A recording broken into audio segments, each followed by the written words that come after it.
இன்னைக்கு நம்ம பேக்கிங் கிளாஸ்ல பேக்கரியில வாங்குற பாவ் பன்ஸ் நம்ம வீட்ல இருக்கிற இன்கிரீடியன்ட்ஸ் வச்சு சூப்பரா வீட்லயே ரெடி பண்ண போறோம். எப்படி பண்றதுன்னு பார்த்துடலாமா? பாவ் பன்ஸ் பண்றது வந்து ரொம்ப ஈஸி. ஒரு பவுல்ல 3 கப் அளவுக்கு மைதா மாவு எடுத்திருக்கேன். இது கூட 2 டீஸ்பூன் நான் வந்து இன்ஸ்டன்ட் ஈஸ்ட் சேர்த்துக்கிறேன். இது கூட ஒரு 4லேருந்து 5 டேபிள் ஸ்பூன் நான் வந்து சர்க்கரை சேர்த்துக்கிறேன். நான் இங்க வந்து பொடி பண்ண சர்க்கரை ஆட் பண்றேன். நீங்க வந்து பொடி பண்ணாத சர்க்கரை கூட சேர்த்துக்கலாம். ஒரு 2 டேபிள் ஸ்பூன் அளவுக்கு பால் பவுடர், 1/2 டீஸ்பூன் நான் வந்து உப்பு சேர்த்துக்கிறேன்.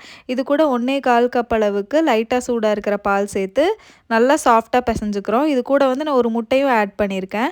முட்டை சேர்த்துட்டு நல்லா சாஃப்ட்டா பெசஞ்சுக்க போறோம். ஒரு 10 நிமிஷம் நம்ம வந்து இதை நல்லா நீட் பண்ணிக்க போறோம். ஒரு ஒர்க் சர்ஃபேஸில் நான் வந்து கொஞ்சமாக பட்டர் ஆட் பண்ணியிருக்கேன், மெல்டட் பட்டர்.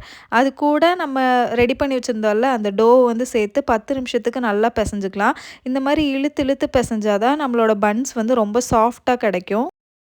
இது வந்து ரொம்ப முக்கியமான ஸ்டெப்பு. அப்போ தான் க்ளூட்டன் வந்து ஆக்டிவேட் ஆகும்.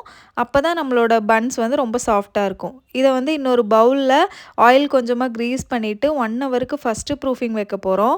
ஃபஸ்ட்டு ப்ரூஃபிங் பார்த்திங்கன்னா 1 ஹவர் வச்சதுக்கப்புறம் இந்த மாதிரி டோ வந்து ரேஸ் ஆகி வந்திருக்கும். இதை வந்து ஒரு பஞ்ச் பண்ணிவிட்டு இன்னொரு ஒர்க் சர்ஃபேஸில் கொஞ்சமாக மைதா போட்டு அதை வந்து நம்ம கட் பண்ணி எடுக்க போகிறோம். நான் இங்கே வந்து 72 கிராம் அளவுக்கு மெஷர் பண்ணி வச்சுருக்கேன். நம்ம மெஷர் பண்ணி வச்சுருக்கிறத வந்து இந்த மாதிரி ரவுண்டு பிடிச்சிக்கலாம். ரவுண்டு பிடிச்சதுக்கப்புறம் இதை வந்து நம்ம ஒரு கேக் டின்னில் வைக்க போகிறோம். நான் இங்கே வந்து 7 இன்ச்சு கேக் டின் எடுத்திருக்கேன். அதில் வந்து 9 பால்ஸ் வந்து ரெடி பண்ணி இந்த மாதிரி அரேஞ்ச் பண்ணியிருக்கேன். அரேஞ்ச் பண்ணிவிட்டு ஒரு 1/2 மணி நேரம் செகண்ட் ப்ரூஃபிங் வச்சதுக்கப்புறம் இதுக்கு மேலே வந்து எக் வாஷ் பண்ணிக்கலாம். எக் வாஷ் பண்ணுறதுனால உங்கள் பன்ஸுக்கு வந்து ஒரு நல்ல கலர் கிடைக்கும்.